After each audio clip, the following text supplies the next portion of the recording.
Welcome to Let Me Fix This. Enjoy the video. You begin by cleaning the surface so paint will stick cleanly. Use solvent and dry it. Once done, apply 1824 mm painter's tape along the edge and press it down using a plastic card to seal. Now, score the existing paint film with a fresh 10 mm blade at roughly 45 degrees. This prevents tearing and gives you a guide. Make sure to remove loose flakes before painting.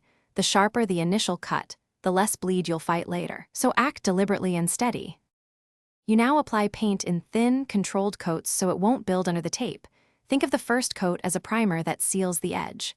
Once applied, brush or roll away from the tape line and feather inward toward the panel center. That reduces pressure at the seam. Make sure to keep your brush or roller only slightly loaded. Wipe excess on a cloth. When drying times pass, you can add another thin coat. Slow layers prevent bleed and keep the edge pristine. You finish by pulling the tape when the paint is tacky, usually 30 to 60 minutes, so the film separates cleanly. Pull slowly at a 45-degree angle back over itself. If bleed still shows, wait until the paint fully cures, then scrape the ridge gently and touch up using a tiny brush. This keeps textures consistent. For persistent soft edges, cut a razor through the edge, retape just that small area, and repaint a thin layer. That targeted fix saves time and preserves a sharp line. Thanks for watching. If you found this helpful, don't forget to like and subscribe.